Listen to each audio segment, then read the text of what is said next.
Shundan xijolat bo'lib, men uyim bilan qo'shnimning o'rtasidan bir devor qilay degandim. Lekin qo'shnim uramayapti dedi.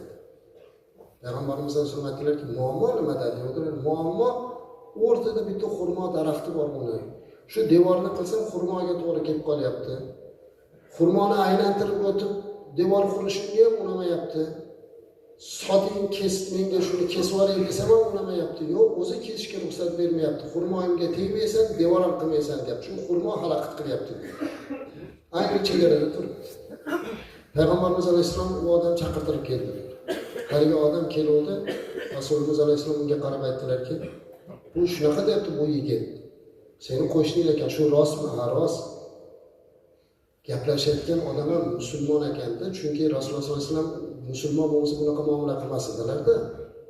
Unga aytdilarki, "Ha, ber bu xurmoyini, bu devorni qilmasin, oila quraman" deb. "Yo'q, bermayman" dedi. "Sot bo'lmasa" dedilar. "Yo'q, sotmayman" dedi. "Bo'lmasa kesib ol" dedi. "Kesishga ham ruxsat bermayman, devor ham qildirmayman." Shunda Rasululloh alayhisalom unga bir gap aytdi. Agar shu gapni shu yerda o'tirgan birortamizga aytganda edi, jonimiz qoladi. Rasululloh alayhiga chaqirib aytdiki, bitta gap aytaymi senga dedilar. Agar shu xurmoni hozir shu yigitga bersang, men senga jannatdan bitta xurmo so'rab beraman dedilar. Jannatdagi xurmoni soyasida otliqda yurib chiqa olmaysiz. Sizning nomingizga bitta jannatda xurmo bo'lishligi bo'ldi, siz joiz jannatda deganida bu. Siz joiz turibdi. Lekin bilasizmi, bizdagi xato, bandalarning xatosi nimada? Ko'zi bilan ko'rib, qo'li bilan ushlamaguncha meniki emas deydi. Ishonmaydi bu narsaga. Haligi odam yo'q, kerak emas dedi. Rasulullohning so'zini qaytardilar, "Yo'q, kerak emas.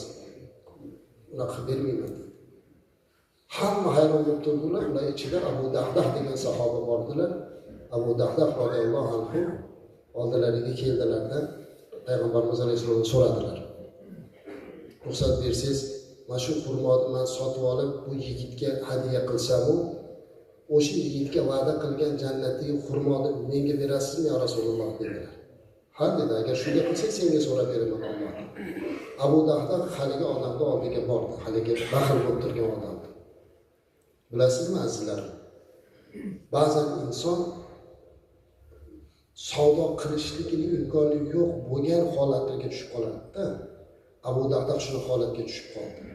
Hozir u bilan savdo qiladigan holatda emas, chunki orqada u va'da qilingan narsa jannat turib qoldi. Unga borib turib